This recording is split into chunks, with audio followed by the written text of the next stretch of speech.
सेवा आयोग आगे ले पाएगा। तो ये बात हो गई अगली। अब बात करते हैं स्कूल लेक्चरर जो भर्ती होनी है 585 पदों पर वो, और साथ में शास्त्री भर्ती किस तरह से होगी। देखिए अभी स्कूल लेक्चरर की मैं बात करूं तो ये रिक्वेजिशन लोक सेवा आयोग को जा चुकी है। लोक सेवा आयोग के सोर्सेज ये कह रहे हैं कि बहुत जल्दी इस बारे में एडवर्टीजमेंट आ सकती है, और लेकिन कोई डेट बताने को लेकर अभी हम सक्षम नहीं है, क्योंकि ये एक तरह से सीक्रेसी का मैटर रहता है। लेकिन इस मामले में बहुत जल्दी आयोग भी अगली कार्रवाई पूरी करेगा। 585 पद है, सबसे ज्यादा 3 सब्जेक्ट्स में है, हिंदी, हिस्ट्री, पॉल साइंस, 117, 115 और 102।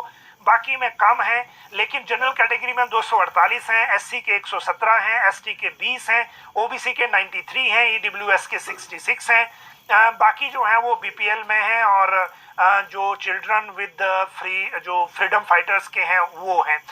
तो ये तो हो गई बात स्कूल लेक्चरर के पदों को भरने को लेकर। लेकिन इनके साथ अगर दूसरी बात करें तो शास्त्री की, देखिए जेबीटी और शास्त्री भर्ती को लेकर अभी जो नोटिस है वो निकलना है, जो बैच वाइज होनी है, लेकिन ये आने वाला है।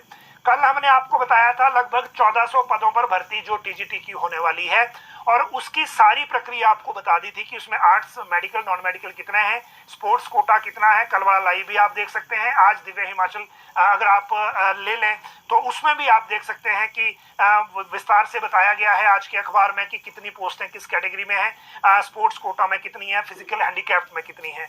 लेकिन इसमें नई खबर यह है कि टीजीटी के जो आरएनपी रूल हैं वो सरकार ने इस भर्ती के साथ अमेंड कर दिए हैं, और इन रूल्स को अमेंड किया गया है बाय वे ऑफ लेटर, मतलब कैबिनेट में ये केस नहीं गया।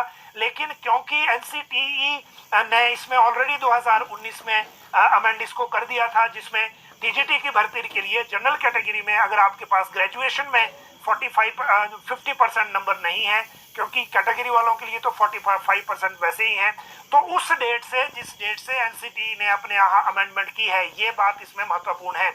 जिस डेट से एनसीटीई ने इसमें अमेंडमेंट की है उसी डेट से जेबीटी टीजीटी के भर्ती नियम हिमाचल में भी अमेंडेड माने जाएंगे।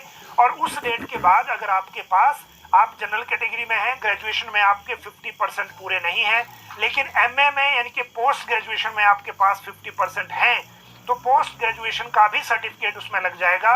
और लेकिन बैच के लिए जो बीएड है उसी की सीनियरिटी बनेगी। तो ये तो टीजीटी के भर्ती नियम अमेंड किए गए हैं, लेकिन इसके साथ शास्त्री के भर्ती नियम भी अमेंड हो रहे हैं। हिमाचल सरकार ने शास्त्री को टीजीटी संस्कृत और एलटी को टीजीटी हिंदी बना दिया है। अब जब टीजीटी बना दिया है तो इसमें बीएड कंपलसरी ऑटोमेटिक हो जाती है। प्रेजेंट रूल्स जो आरएनपी रूल के, एलटी और शास्त्री के, उसमें जो बीएड है वो जो कंपलसरी नहीं है, और इसी कारण अब जो ये भर्ती नियम है शास्त्री के वो अमेंड हो रहे हैं। इसी वजह से शास्त्री और जेबीटी में जो नया नोटिस निकालना है भर्ती का बैच वाइज खासकर, उसमें टाइम भी लग रहा है, और ये 1-2 दिन में हालांकि आ जाएगा, लेकिन इसी में टाइम लग रहा है कि एक तो शास्त्री में आरएनपी रूल बदले जाने हैं और जेबीटी में काउंसलिंग की प्रक्रिया बदली जानी है। देखिए जेबीटी में काउंसलिंग की प्रक्रिया के लिए पूरा हिमाचल भ्रमण हो जाता था। जो वर्तमान प्रक्रिया भी है उसके मुताबिक एक जेबीटी के कैंडिडेट को, अगर वो शिमला का भी है, तो उसको सभी जिलों की काउंसलिंग अटेंड करनी पड़ती है, अगर आप उसको अपना जो मौका है वो 100% एक्सरसाइज करना है। लेकिन अब राज्य सरकार इस व्यवस्था को बदलने जा रही है और इसको सिंप्लीफाई करने जा रही है। अब जेबीटी के अभ्यर्थियों को अपनी काउंसलिंग के लिए हिमाचल भ्रमण करने की जरूरत नहीं है, मतलब आपको पूरे जिलों में जाकर अपनी काउंसलिंग अटेंड करने की जरूरत नहीं है। एक नया फॉर्मूला आ रहा है इस बार काउंसलिंग में, एलिमेंट्री एजुकेशन डिपार्टमेंट इस काउंसलिंग में काम कर रहा है, इस फॉर्मूले पे काम कर रहा है, और इस फॉर्मूले के मुताबिक आपको जिस जिला में आप काउंसलिंग अटेंड करने जाएंगे उसी जिला में आपको बाकी जिलों की जो ऑप्शन है वो भी दे दी जाएगी, और बाकी जिलों की जो सीनियरिटी चल रही है वो भी दे दी जाएगी। और उसके बाद आपसे जो आपकी प्रेफरेंसेस हैं 1, 2, 3 वो वहीं ले ली जाएगी कि अगर आपको जॉब मिलती है तो आप किस जिला में जाना चाहोगे। ये प्रेफरेंस भी आपको उसी एक ही जिला में जहां आप काउंसलिंग अटेंड करेंगे वहीं दे दी जाएगी। अभी तक की बाकी कल कैबिनेट जो फैसला करेगी वो है।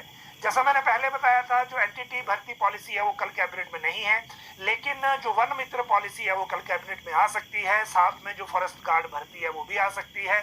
बहुत सारे लोग जो कंडक्टर भर्ती को लेकर कमेंट कर रहे हैं, अगर पर्सनल ने इस बारे में कोई केस कैबिनेट में रखा तो कंडक्टर भर्ती को लेकर भी मामला डिस्कस हो सकता है, क्योंकि लोक सेवा आयोग को राज्य सरकार से चिट्ठी का इंतजार है और ये चिट्ठी आएगी उसके बाद ही कंडक्टर भर्ती को लेकर एग्जाम लोक सेवा आयोग आगे ले पाएगा। तो ये बात